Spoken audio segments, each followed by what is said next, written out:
네, 오늘 함께 보실 말씀 예레미야 25장 1절에서 14절까지 말씀입니다. 예레미야서 25장 1절에서 14절까지 말씀입니다.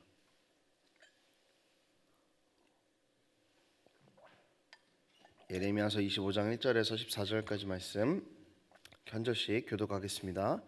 유다의 왕 요시아의 아들 여호와김 넷째 해 곧 바벨론의 왕 느부갓네살 원년에 유다의 모든 백성에 관한 말씀이 예레미야에게 임하니라.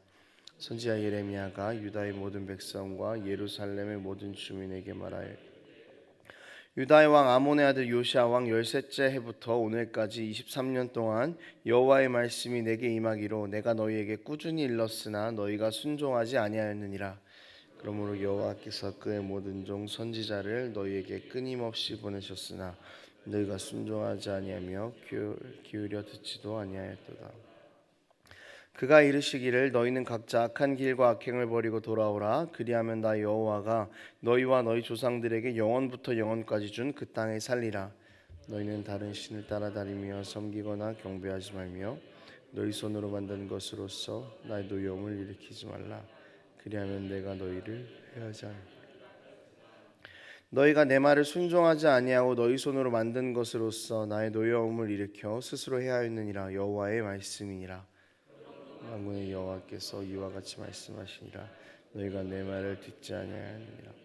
보라, 내가 북쪽 모든 종족과 내 종 바벨론의 왕 느부갓네살을 불러다가 이 땅과 그 주민과 사방 모든 나라를 쳐서 진멸하여 그들을 놀램과 비웃음거리가 되게 하며 땅으로 영원한 폐허가 되게 할 것이라. 여호와의 말씀이니라. 기뻐하는 소리와 즐거워하는 소리와 신랑의 소리와 신부의 소리와 맷돌 소리와 등불빛이 끊어지게 이 모든 땅이 폐허가 되어 놀랄 일이 될 것이며 이 민족들은 70년 동안 바벨론의 왕을 섬기리라. 여호와의 말씀이니라. 70년이 끝나면 내가 바벨론의 왕과 그의 나라와 갈대아의 내 땅을 그 죄악으로 말미암아 보나요? 내가 그 땅을 향하여 선언한 바 곧 예레미야가 모든 민족을 향하여 예언하고 이 책에 기록한 나의 모든 말을 그 땅에 임하게 하리라. 그리하여 여러 민족과 큰 왕들이 그들로 자기들을 섬기게 할 것이나 나는 그들의 행위와 그들의 손이 행한 대로 갚으리라. 계속적으로 불순종한 이스라엘에 대한 심판에 대한 메시지가 등장을 합니다. 하나님의 백성인 이스라엘이 하나님의 말씀에 순종하지 않았고 우상을 섬기는 문제가 계속적으로 반복이 되었습니다. 하나님께서 계속해서 선지자를 보내셔서 회개하지 말라, 회개하라, 그렇게 살지 말라 이제 계속 이야기하셨는데도 이거에 대해 이스라엘은 불순종을 했습니다. 그리고 바벨론에 의해서 심판을 받게 될 것입니다. 25장은 전체적으로 이전에 나왔던 심판의 내용들이 계속해서 반복되는 부분입니다. 그러면서 이전에 나왔던 심판의 내용들을 한 번 더 정리하고 있습니다. 그런데요, 기존의 심판과 약간의 차이점이 하나 등장하는데요. 본문 12절 말씀에 이렇게 나와 있어요.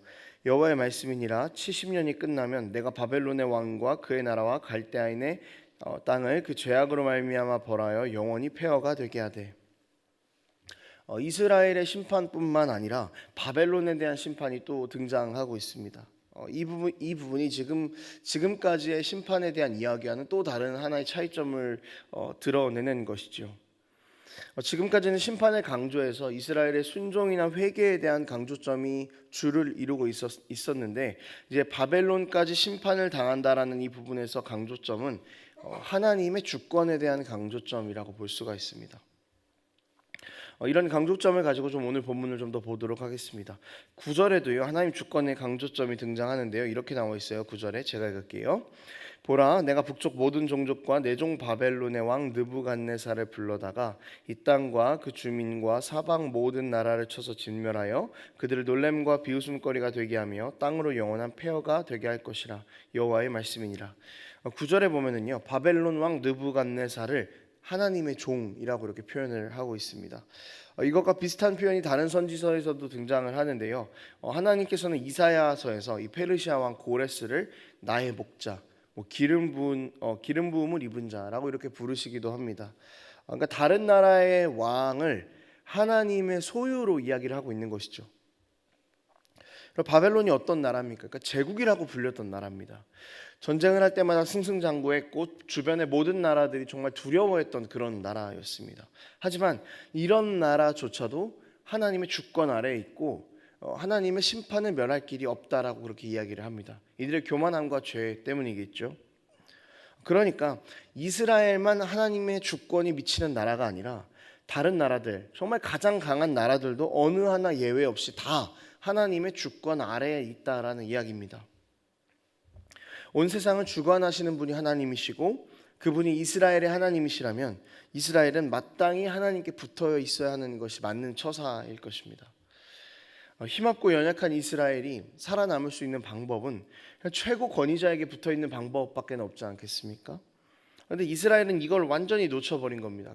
그러니까 지금 하나님께서 최고 권위자가 되신다라는 이 말씀 앞에서 이스라엘이 우상을 섬기는 선택을 한다라는 것은 단순한 선택 그 이상의 문제인 것이죠. 하나님을 버리겠다는 뜻인데 세상 모든 주권을 가지신 하나님과 내가 등을 지겠습니다라는 그런 이야기가 되는 것입니다. 유일한 살 길은 하나님밖에 없는데 그 하나님을 저버리겠다라는 이야기가 되는 것이죠. 그러니까 세상 모든 주권을 가지신 하나님께서 이스라엘에게 손을 내미셨어요. 그리고 내가 너의 편이니까 내 손을 잡으라라고 그렇게 이야기하셨습니다. 이게 한두 번이 아니라는 거예요. 계속해서 막 이야기를 하셨습니다. 그런데 이스라엘은 최고 주권자의 손을 놓아버린 것입니다.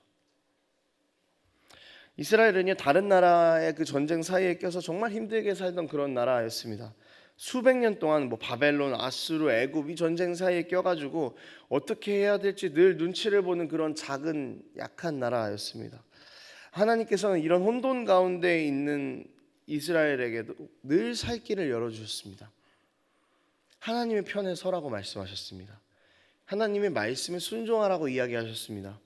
그러면 너희가 살 수 있을 거라고 계속해서 이야기를 하셨습니다. 하지만 이스라엘이 보기에는 자신들이 지금 처한 현실이 하나님의 편에 서기에는 너무나 어려운 상황인 것처럼 보였습니다. 하나님 말고 다른 나라를 선택해야 살 수 있는 것처럼 보였고 하나님 말고 다른 신을 선택해야 살 수 있는 것처럼 보였습니다. 그리고 이스라엘은요 정말 신기하게도 하나님만 쏙 빼고 다른 나라와 다른 신을 선택했습니다. 여러분 이스라엘의 상황이요 세상을 살아가는 우리의 상황과 너무나 닮았다는 생각을 해봅니다. 하나님 나라의 백성이지만 아직 오지 않은 하나님 나라를 기다리면서 우리가 이 땅에서 살아가고 있지 않습니까? 하늘의 법을 따르는 사람들인데 세상에 살고 있으니까 당연히 충돌할 수밖에 없는 것이죠. 그래서 우리는 늘 인생을 살 때 선택의 기로에 놓여서 살아갑니다. 그리고 눈을 들어서 보면은요 하나님보다 훨씬 더 매력적이게 보이는 선택지가 많이 보이는 것을 발견하게 됩니다. 세상의 방법들을 선택하는 것이 우리에게 훨씬 더 매력적이게 다가올 때가 있다는 것이죠. 그것들이 훨씬 더 우리 삶을 윤택하고 잘 살게 만들 것처럼 그렇게 보입니다. 권력이요, 명예가요, 재정이, 또 대학이, 좋은 직장이, 좋은 집이, 좋은 차가, 그리고 우리는요 이런 것들을 얻으려고 오늘도 세상에 붙어서 살아가고 세상의 방법대로 살아갑니다. 이때 우리가 기억해야 할 것은 우리가 세상에 붙어서 살 때 잃는 것은 세상의 주권자 되신 하나님이라는 것을 기억해야 된다는 것이죠. 세상은 우리를 책임지지 않습니다. 세상이 우리를 책임지지 않는다는 걸 우리가 알기 때문에 세상에서 얻으려고 아둥바둥하는 겁니다.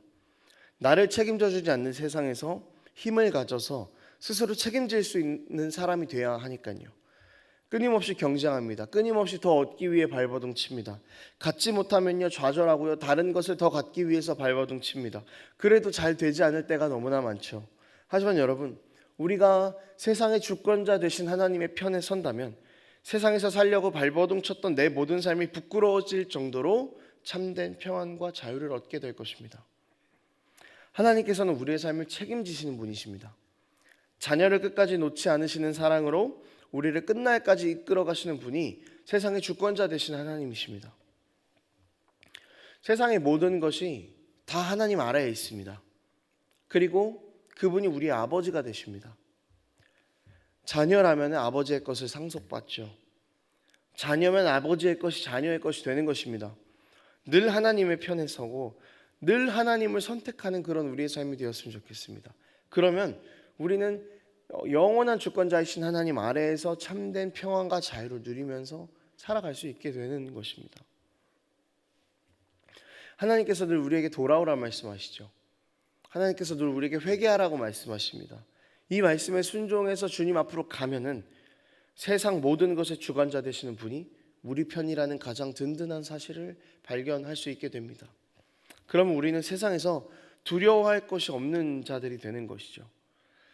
여러분, 무엇이 가장 두려우십니까? 세상에서 어떤 것을 잃는 것이 정말 우리에게 두려움으로 작용하십니까? 가장 두려운 것은 최고 주권자이신 하나님을 등지는 것입니다.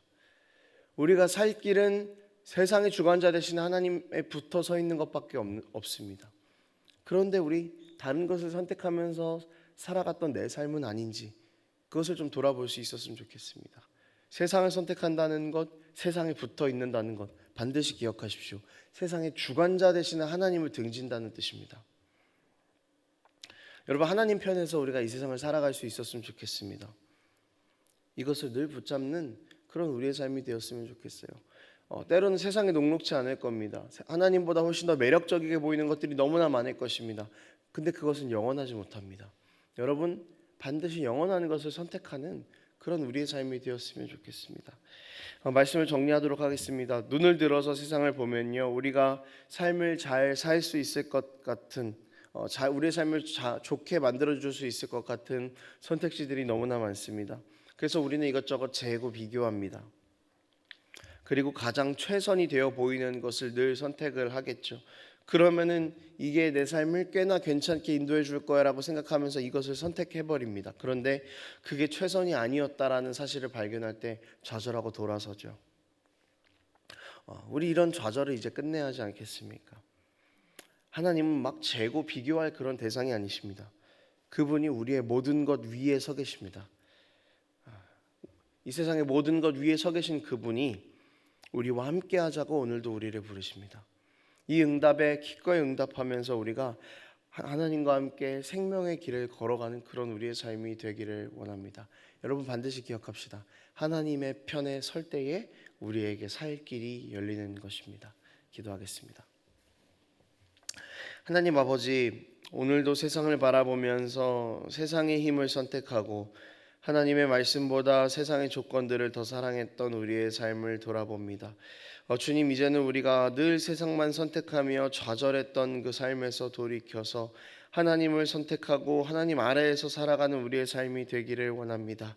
세상이 우리에게 자유를 줄 수 없음을 고백하고 세상이 우리에게 만족을 줄 수 없음을 고백하고 이제는 하나님 편에 서서 하나님 안에서 참된 평안함과 자유함을 누리는 그런 우리의 삶이 될 수 있도록 아버지 붙잡아 주시옵소서. 너무나 믿음이 필요한 문제입니다. 하나님 말고 다른 것을 선택할 때 우리에게 주는 달콤함이 있을 거라고 생각하는데 우리가 이것들을 과감하게 끊어버리고 하나님으로부터 오는 참된 자유를 누리고 그것을 기꺼이 선택하는 믿음의 선택들이 우리의 삶에서 끊이지 않을 수 있도록 아버지 붙잡아 주시옵소서. 그렇게 우리 삶을 주관하실 주님을 기대합니다. 감사드리며 예수님의 이름으로 기도합니다. 아멘.